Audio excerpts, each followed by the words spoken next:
प्यारे दोस्तों, साईं बाबा को लेकर एक बार फिर से विवाद गर्मा गया है। दरअसल वाराणसी के मंदिरों से साईं बाबा की मूर्ति को हटाने को लेकर विवाद है। सनातन रक्षा दल द्वारा वाराणसी के मंदिरों से साईं बाबा की मूर्ति हटाने की बात कही गई। इस विवाद के बीच आइए जानते हैं आखिर कौन थे साईं बाबा और हिंदू क्यों अब साईं बाबा की मूर्ति अपने मंदिरों से हटा रहे हैं।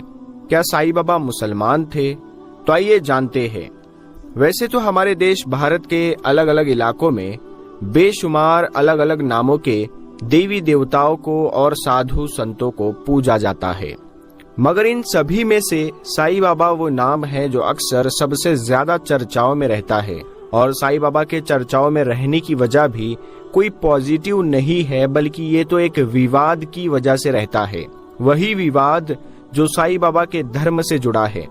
दरअसल दोस्तों, मामला ये है कि जहां एक तरफ हिंदुओं का एक बड़ा ग्रुप साईं बाबा को मानता है, उनकी पूजा करता है, उनके मंदिर में दर्शन के लिए जाता है, उनके मंदिरों में चढ़ावा चढ़ाता है, तो वही दूसरी तरफ हिंदुओं का एक ग्रुप ऐसा भी है कि जो साईं बाबा को पूरी तरह से नकारता है। न सिर्फ नकारता है बल्कि ये भी दावा करता है कि साईं बाबा का साधु संत और भगवान होना तो दूर, बल्कि वो तो एक हिंदू ही नहीं थे, वो तो दरअसल में एक मुसलमान थे कि जिनका नाम चांद मियाँ हुआ करता था। इसीलिए जब साईं बाबा एक हिंदू थे ही नहीं, तो फिर उनकी पूजा को भी किस तरह से सही ठहराया जा सकता है। यही वजह है कि अक्सर साईं बाबा के धर्म को लेकर कभी तो दो लोग टीवी की डिबेट में लड़ रहे होते हैं, तो कभी सड़क चौराहों पर भी लड़ रहे होते हैं। अगर आप लोगों को याद हो तो कुछ वक्त पहले तो सोशल मीडिया पर कुछ इस तरह की वीडियो भी वायरल हुई थी, जिसमें ये क्लियरली देखा जा सकता था कि हिंदुओं के कुछ लोगों ने साईं बाबा के एक बड़े मंदिर में जाकर उनके मंदिर को ही पूरी तरह से तहस नहस कर दिया था, यानी मंदिर में तोड़ फोड़ की थी।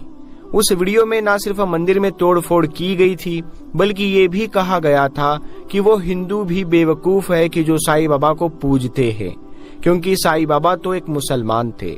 मगर दोस्तों, अब हमारा सवाल भी यही है कि आखिर साईं बाबा थे कौन? एक हिंदू थे या फिर एक मुसलमान थे? अगर वो एक मुसलमान थे तो आखिर हिंदू लोग उनको पूजते क्यों है? और आखिर आज के दौर में भारत के साथ साथ पूरी दुनिया के अलग अलग इलाकों में उनके बड़े बड़े मंदिर क्यों मौजूद है? तो दोस्तों, आज की इस वीडियो में हम इन्हीं सारे सवालों के जवाब जानने वाले हैं। साथ में ये भी जानेंगे कि आखिर दुनिया भर के मुसलमान भी साईं बाबा के बारे में क्या सोचते हैं। सबसे पहले तो हम आप लोगों के सामने ये क्लियर करते चले कि साईं बाबा की शुरुआती जिंदगी से रिलेटेड ज्यादा कुछ ऐतिहासिक किताबों में मौजूद ही नहीं है, मगर जो कुछ भी एविडेंस है वो इस बात की तरफ इशारा करते हैं कि साईं बाबा का जन्म सन 1838 से लेकर 1842 के बीच हुआ था और उनकी पैदाइश की जगह यानी उनके जन्म का स्थान निजाम दक्कन की रियासत के एक छोटे से गांव पथरी को बताया जाता है। हालांकि ये माना जाता है कि बाद में साईं बाबा 16 साल की उम्र में शिरडी नाम के महाराष्ट्र के गांव में चले गए थे और वहां पर एक जो नीम का पेड़ था उसके नीचे ही बैठा करते थे। उस इलाके से जो इंसान भी गुजरा करता था वो इनको इसी पेड़ के नीचे हमेशा इबादत की हालत में देखा करता था। एक लंबे वक्त तक उस पेड़ के नीचे रहने के बाद आखिरकार उन्होंने अपना ये ठिकाना छोड़ा और पास ही में मौजूद जंगल में चले गए। जंगल में भी कुछ वक्त गुजारने के बाद वो वापस आए, मगर इस बार उनका जो ठिकाना बना वो दरअसल एक मस्जिद थी, एक ऐसी मस्जिद कि जिसको वो द्वारका माई कहा करते थे। ये माना जाता है कि यहाँ पर रहने के दौरान साईं बाबा न सिर्फ नमाज अदा किया करते थे, बल्कि वक्त वक्त पर कुरान भी पढ़ा करते थे। साईं बाबा अक्सर हमदो और नात गुनगुनाया करते थे और बेखुदी के आलम में झूमते रहते थे। इसके अलावा उनको कव्वाली और फातिहा जैसी चीजों का भी खूब शौक था। इंटरेस्टिंग बात यह है कि उस दौर में भी साईं बाबा को जो लोग माना करते थे, यानी जो उनको फॉलो किया करते थे, उसमें मुस्लिमों से ज्यादा गैर मुस्लिमों की तादाद थी।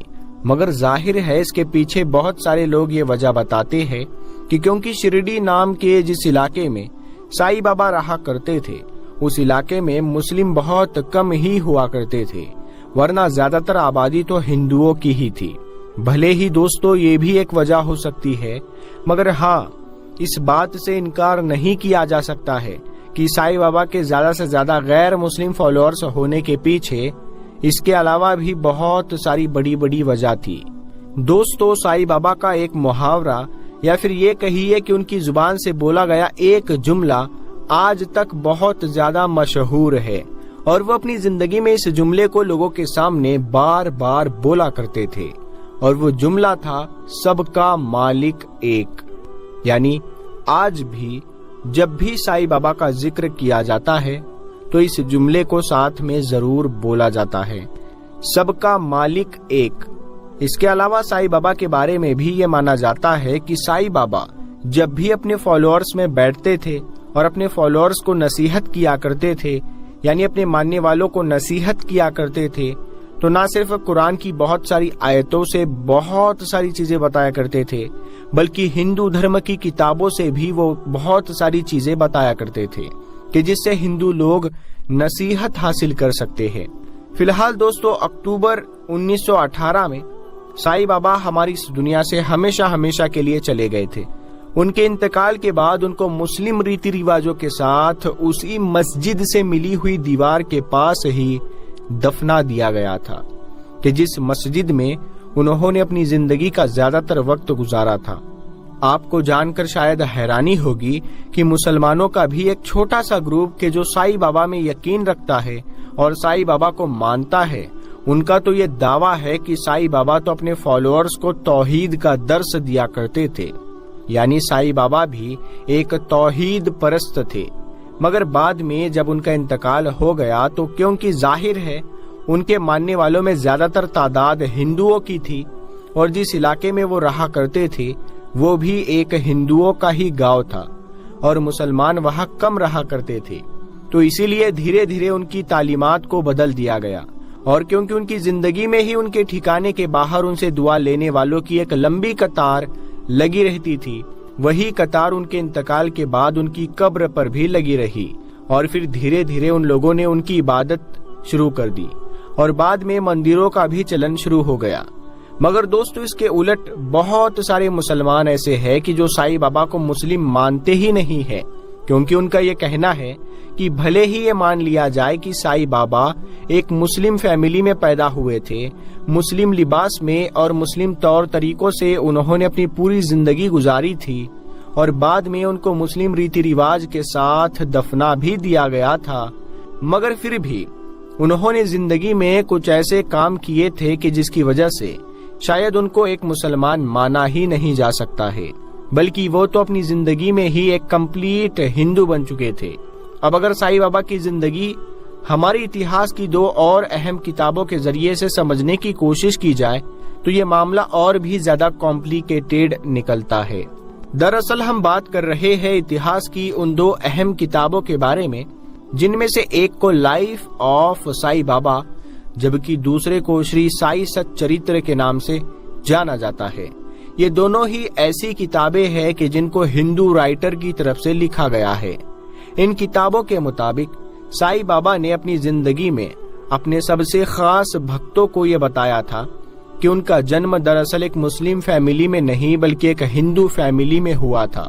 मगर जैसे ही साईं बाबा की उम्र 5 साल हुई थी तो उनके माँ बाप ने उनको एक मुस्लिम फकीर को सौंप दिया था। अभी साईं बाबा ने उस मुस्लिम फैमिली के साथ सिर्फ 4-5 साल ही गुजारे थे कि उस फकीर का इंतकाल हो गया। उसके बाद साईं बाबा की परवरिश गोपाल राव देशमुख ने की थी।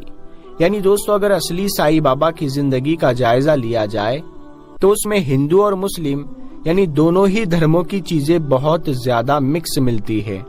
इसीलिए यह पता लगाना बड़ा मुश्किल काम है कि आखिर साईं बाबा हिंदू थे या फिर मुसलमान थे।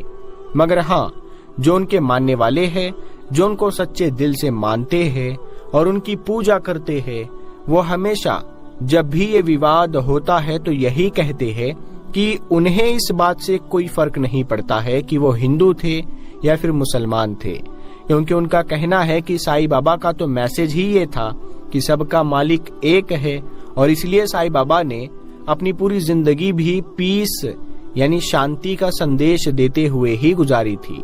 तो प्यारे दोस्तों, हम उम्मीद करते हैं कि आपको आज का ये वीडियो पसंद आया होगा। इस वीडियो को अपने दोस्तों में जरूर शेयर करें और अगर आपको साईं बाबा से रिलेटेड और भी कुछ जानकारी पता है तो आप कमेंट के जरिए हमें बता सकते हैं। हम मिलते हैं अगली वीडियो में, तब तक के लिए अस्सलाम वालेकुम, अल्लाह हाफिज।